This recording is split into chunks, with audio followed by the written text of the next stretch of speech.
Pourquoi bouger devient plus difficile avec l'avancée en âge? Est-ce que c'est une fatalité ou quelque chose peut être modifié pour pouvoir bouger plus facilement, pour pouvoir continuer à faire nos activités, pour pouvoir, qu'elles soient sportives, qu'elles soient des activités de la vie de tous les jours? C'est une question qui est importante.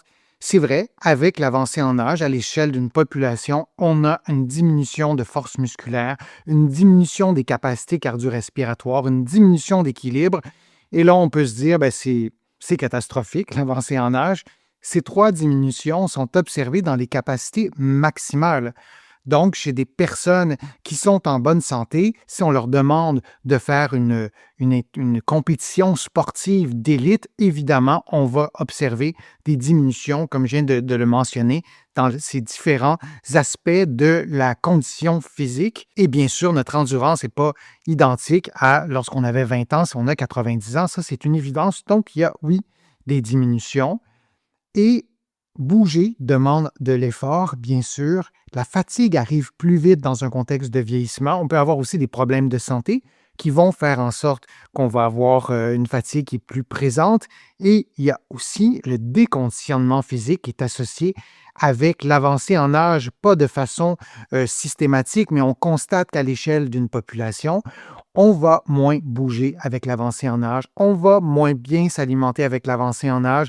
Il y a d'autres éléments, on peut parler du sommeil, on peut parler d'autres éléments qui sont importants à nos capacités physiques. Alors, cette diminution n'est pas uniquement attribuable à l'avancée en âge, bien qu'on a tendance à se le dire bien souvent, que c'est tout simplement à cause de l'avancée en âge, alors que c'est plus complexe et qu'on ait 80, 40 ou 20 ans, moins on bouge et ben, plus ça devient difficile. Si vous avez 20 ans et vous courez 10 km par jour, 3, 4, 5 jours par semaine et vous arrêtez pendant 6 mois, ça va être plus difficile quand vous allez reprendre. Et donc, ces processus-là d'adaptation à la négative parce qu'on aura diminué nos activités physiques, par exemple, ben, ils sont aussi présents avec l'avancée en âge et ils peuvent être aussi plus manifestes. Je vous présente les résultats d'une étude que j'ai trouvée très intéressante, très importante. En fait, c'est une analyse de plusieurs études qui regroupent vraiment différentes études sur l'activité physique chez des adultes qui étaient généralement âgés de plus de 60 ans. Il y avait même des personnes qui avaient 80, 90 ans et plus. Et ce que les chercheurs ont fait, mis à part d'analyser des études, donc de faire une revue, une synthèse en fait de ces études-là et de tirer une analyse plus globale de ces études-là, ben, on avait des interventions en activité physique, il y avait du renforcement musculaire, des entraînements en aérobie, des exercices ou des programmes d'exercice d'équilibre, de la coordination chez des adultes qui étaient vieillissants. Et l'objectif des chercheurs, c'était de comprendre ce qui améliore réellement la capacité à bouger de ces personnes-là dans un contexte d'avancée en âge. Et un message clé qu'on peut tout de suite retenir, c'est que bouger, oui, devient plus difficile avec l'avancée en âge, mais c'est modifiable et on doit comprendre pourquoi c'est devenu plus difficile. Donc, il y a un déclin qui est bien présent, mais qui est vraiment variable d'une personne à l'autre. Alors, on ne peut pas s'auto-administrer en amont un déclin systématique, inévitable, universel. Ce n'est pas le cas, je vous en ai déjà parlé dans d'autres vidéos, mais on a globalement une diminution des capacités physiques avec l'avancée en âge, mais la vitesse du déclin, elle est très différente selon les individus. Ce n'est vraiment pas une trajectoire unique. Un deuxième constat, l'effet majeur de l'activité physique. Les interventions montrent que l'augmentation de force, l'augmentation d'endurance, l'augmentation d'équilibre est observée chez les personnes qui font de l'activité physique. Ce sont des effets mesurables et significatifs et je le répète, il y avait des personnes qui avaient 80 et 90 ans et plus. Les bienfaits étaient observés chez tous les groupes d'âge, chez les 65 ans et plus, et chez les personnes, même les personnes qui étaient dans une situation de fragilité, donc qui avaient des capacités physiques et cognitives qui pouvaient être diminuées de façon importante. Alors, l'amélioration est possible, même tard dans un contexte d'avancée en âge. Et un troisième constat des chercheurs, ce qui fonctionne le mieux, ce sont des approches combinées. Je vous l'ai dit dans d'autres contenus, je vous le dis aussi dans mes différentes vidéos. combiner différentes approches qui fonctionnent. Par exemple, dans le cas de cette recherche-ci, les personnes qui faisaient à la fois du renforcement, des exercices aérobiques et des exercices d'équilibre voyaient de meilleurs résultats sur leur capacité physique et c'est logique parce que si vous voulez améliorer vos capacités physiques, disons que vous voulez pouvoir monter des escaliers plus facilement. Bien, pour monter des escaliers, vous avez besoin de plus de force, oui, mais vous avez besoin aussi de capacité cardiovasculaire un peu plus grande et vous avez besoin d'un peu plus d'équilibre. Donc, de stimuler ces trois capacités physiques risque de vous aider beaucoup plus rapidement à monter des marches avec une meilleure performance pour le simplifier que si vous ne faites que des exercices de renforcement. Des approches combinées sont plus efficaces que les approches solo. Un autre élément aussi qui est encourageant, c'est l'effet de la dose, de la quantité d'exercices que vous allez faire. Plus vous bougez régulièrement, plus vous avez des effets, plus les gains sont importants.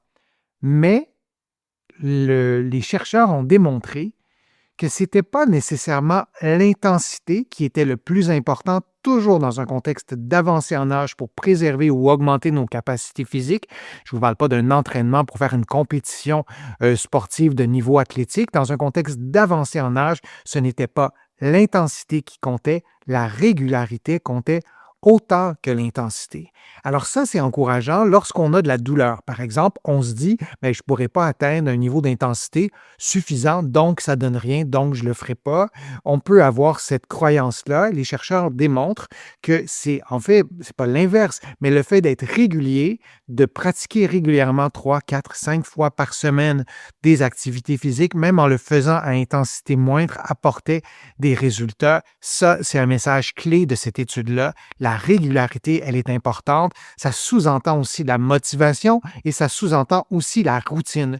Vous allez trouver sur ma chaîne des vidéos qui vous guident, qui vous aident, j'espère, à rester motivé et aussi à intégrer des activités physiques, des activités de renforcement cardiovasculaire et d'équilibre dans votre routine. Et là, ben, la régularité, elle est un peu plus facile à obtenir.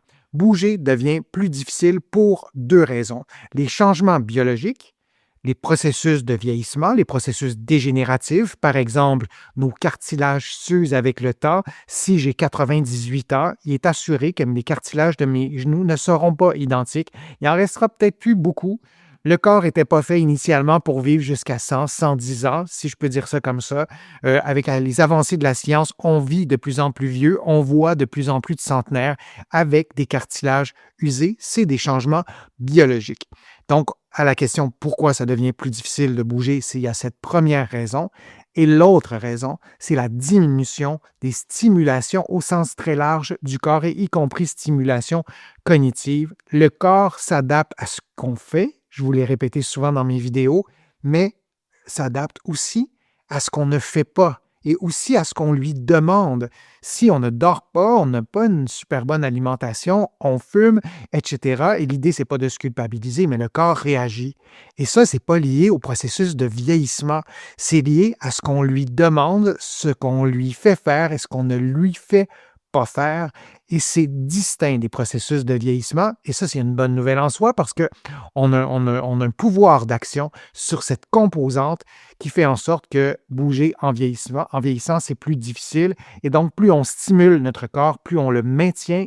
Je suis d'accord, c'est pas toujours facile de se stimuler. Pour plein de raisons, on peut vivre des deuils, on peut vivre de l'isolement, on peut vivre de la douleur, on peut avoir une condition de santé mentale qui n'est pas toujours optimale. Et je dis pas que c'est facile, mais il faut se rappeler que plus on le stimule, plus on maintient, plus on augmente nos capacités physiques et on retient aussi à la lumière des résultats de cette étude que l'intensité était certes une des composantes pour améliorer nos capacités, mais la régularité était tout aussi importante et ça, c'est encourageant, je trouve. Donc oui, avec l'âge, ça explique une partie du déclin qui est biologique, qui varie d'une personne à l'autre aussi, mais il y a une partie qui est liée, si je résume, ou simplifie, au désentraînement. Alors, avoir une difficulté à bouger, on se souvient que ce n'est pas nécessairement une incapacité. Mes collègues physiothérapeutes de l'autre côté de l'Atlantique, kinésithérapeutes, sont là pour vous aider à contourner, à déjouer, à surmonter ces difficultés et que, bien souvent, les pertes, les diminutions qu'on observe, qu'on interprète comme étant causées par l'avancée en âge, sont en fait causées par un déconditionnement. Alors de se réactiver, ça peut nous aider. Une nuance importante, l'intensité des exercices dans cette étude qui a étudié d'autres études. Donc, l'intensité n'était pas toujours définie de la même façon. Donc, il y aurait des nuances à apporter, mais dans l'ensemble, on retient les conclusions que je vous ai présentées. J'espère que ça va vous motiver. Ça va vous convaincre même de prendre soin de vous, de stimuler votre corps cognitivement, physiquement. C'est tout pour aujourd'hui. Je suis Denis Fortier, physiothérapeute. Je vous dis à une prochaine vidéo. À bientôt.